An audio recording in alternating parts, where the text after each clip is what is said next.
Oi, queridos! Essa é a última parte da nossa segunda aula dessa disciplina Dificuldades de Aprendizagem. E eu te pergunto, o que é que você já aprendeu comigo? Uau, quanta coisa, né? Falamos sobre vários assuntos, sobre dificuldade de aprendizagem, sobre dislexia, sobre disgrafia. Você vai acompanhando as aulas anteriores a essa, você vai ver que tem muito conhecimento. Então eu vou te pedir um favor, vou te dar um conselho. Não assiste uma vez só, não. Aproveita que você tem disponível, assiste outras vezes, tira suas dúvidas, coloca a sua opinião no fórum. A gente só aprende quando escuta mais vezes, vai criando uma primeira escuta, daqui a pouco você já tem dúvidas, faz essas comparações, lê o texto, vai atrás das suas informações, vai atrás do seu conhecimento. Acostume-se, né? A vida não é fácil e as coisas não chegam prontinhas assim pela televisão, não é mesmo? Aí pra você tá chegando bem mais fácil, né? Tô aqui no horário que você pode, toda essa facilidade da educação à distância, que é maravilhosa. Mas eu tenho uma preocupação real. Eu sou psicopedagoga, né? Eu não vim aqui fazer uma fala só na televisão, eu trabalho com isso e a minha ideia é que realmente os professores aprendam isso. E para você aprender no sentido de guardar para você, não basta escutar uma vez só. Então eu estou te desafiando. Gostou da aula? Achou que foi agradável? Olha que trabalhar só com problema, né? Fazendo uma aula agradável foi meu maior desafio.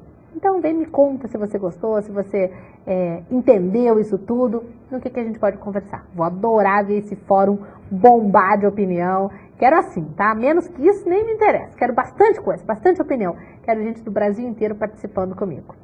Então a gente vai encerrar essa nossa participação aqui nessa disciplina, falando sobre transtorno de déficit de atenção com hiperatividade.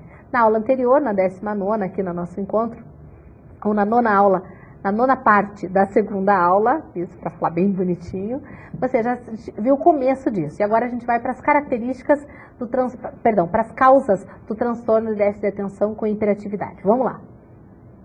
Quais são as causas então? Bom, pode ser, né? Não é que sempre é. Pode ser uma hiperatividade, pode ser uma hereditariedade. A hiperatividade pode ser causada por uma hereditariedade, por substâncias que a mãe ingere na gravidez. Isso é muito importante, né? Nem estou falando de drogas, só de drogas, mas de álcool, que também é uma droga, de fumar na gravidez, muito cuidado. Pode ser por sofrimento fetal, se a gravidez que teve risco, a gravidez que o parto não foi adequado. Pode ser por disposição a chumbo e pode ser...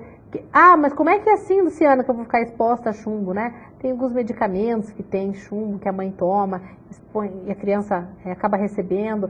E pode ser por problemas familiares, olha só. Agora, uma questão importante, ninguém pega a hiperatividade. Ficou perto do outro, ficou igual, né? Olha bem com o olhar de psicopedagogo, assim, a gente sempre fala disso na nossa área, o olhar psicopedagógico. Olhe bem de pertinho para isso. Será que são iguais mesmo? Você tem irmãos que um é hiperativo, o outro não é. Mas o outro é igual. Não é. O outro é bagunceiro. Claro, né? Porque ele tem um irmão que pode tudo, ele vai poder também, né? Isso é normal entre irmãos. Mas ele não é igual. Então o hiperativo, por mais que ele pareça feliz, assim, ele não é tão feliz quanto você pensa. Ele precisa da tua ajuda, ele precisa da tua calma e da tua tranquilidade. Por isso eu estou falando com bastante tranquilidade. Eu conheço isso de perto, né? Tanto no estudo como na prática, trabalhei com imperativos. É preciso compreender que eles têm que ter um tempo para voar, né? Para sair, que é um aluno que você não vai manter sentado na mesa, mas a gente vai ficando melhor professor por causa disso. Que a gente para de brigar com o aluno, porque ele levantou. Será que eu preciso ser tão rígido nisso? O que realmente importa? Que ele tenha respeito, que ele respeite as pessoas, que ele respeite você como professor e como autoridade. Mas será que é tão relevante que ele fique sentado o tempo inteiro fazendo a lição sozinho? Então isso, ter um aluno hiperativo nos faz pensar que a gente também pode agir de forma diferente como sendo professor. Eu acho que o grande mistério, a grande solução a essa questão dos problemas de aprendizagem passa pela nossa formação e pela nossa atuação. A forma como vamos conduzir essa sala. Primeiro, eu me torno disponível. Né? Eu estou disponível para essa aprendizagem? Eu estou disponível para essa pessoa? Eu quero ensinar? Aí vem a questão principal. Eu sei o que ele tem? E muitas vezes você vai me dizer, eu não sei. Então tem que ler mais. E é assim que é mesmo, para você, para mim também. Tá? Então vamos na sequência, que tem mais coisa aí. Que tipo de hiperativo ou de TDA, de transtorno de déficit de atenção, existe? Existe o tipo desatento e existe o tipo hiperativo e impulsivo. Olha lá, o tipo desatento é fácil, né? Você imagina o que é um tipo desatento. É alguém que não presta atenção, o que você está falando, a pessoa está lá, não sei. Sabe uma pessoa que fica assim... Eu brinco com a minha avó, tem boas frases para essas coisas. O desatento é aquela pessoa que tá olhando para ontem, sabe? A minha avó diz isso. Tá olhando para ontem, gente? Acho tão engraçado falar isso. Já uma expressão da minha avó é alta cultura, né?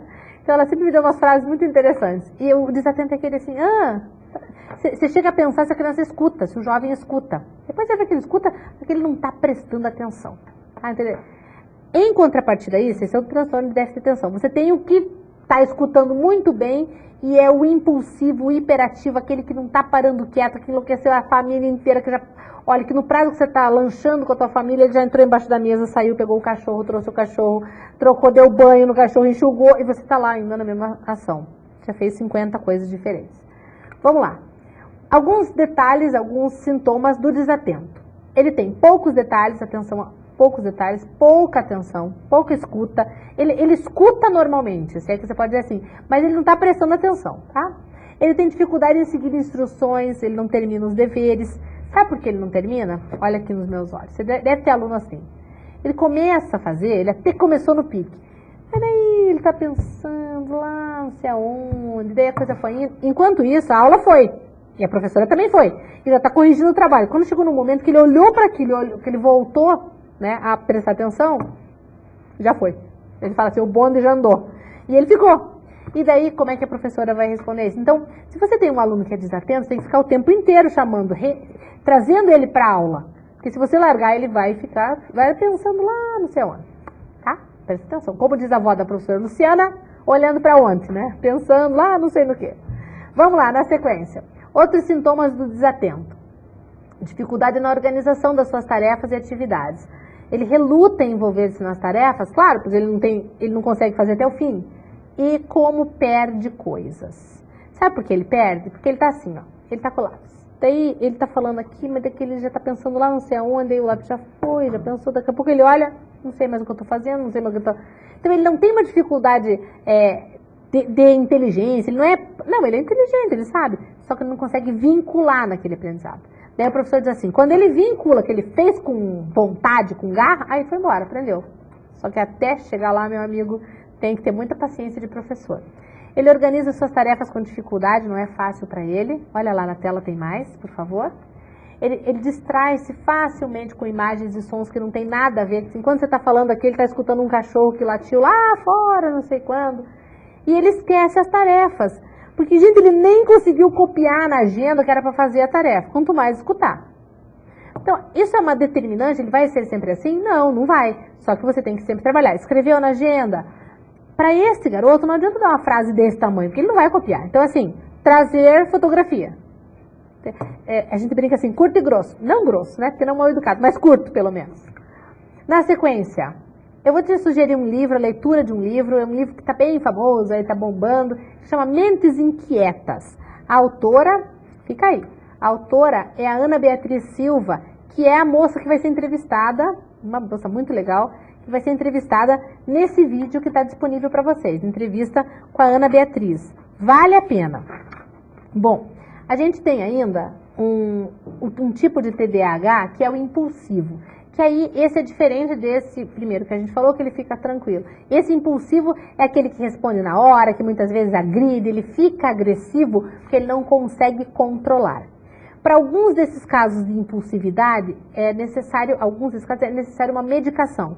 Porém, ela só é feita por um médico, claro, e obviamente a gente não tem esse poder nem de indicar, nem de sugerir, nem de nada. Quem faz isso é a área médica. Mas ele tem que entrar em consonância com os pais. Será que os pais querem que medique? Então são raros os casos, não tão raros assim, mas enfim, são discutidos os casos de medicação. Funciona ou não? Isso é uma questão para cada um. Como a medicação não é parte da escola, a gente só tem que conhecer o que existe para a gente saber como lidar. Até que se acerte a medicação, o menino passa de 200 para 10. Ele fica dormindo na sala. Ele era super agitado porque você não acertou a dosagem da medicação. Depois que acerta a dosagem, ele pode ter uma vida tranquila. Em alguns casos, tomar a medicação por um tempo e depois não precisa mais. Em outros casos, ele vai tomar medicação a vida inteira. E eu te pergunto, se é para melhorar, por que não? Mas essa é uma decisão médica e familiar. A escola só pode opinar, ponderar, mas não cumpre aqui a escola determinar se tem ou não que tomar medicação, claro, não temos competência para isso. Estamos encerrando a nossa aula, estou com o tempo super estouradinho, mas dá tempo de dar um beijo, de agradecer por você ter ficado pacientemente sentado aí do outro lado, que eu tenha despertado em você o teu melhor. Vai em busca de mais conhecimento, se precisar de ajuda, posta, pergunta, faz acontecer. A educação à distância só é boa, só tem qualidade, porque você faz a sua parte do seu lado. Um beijo, até outra ocasião.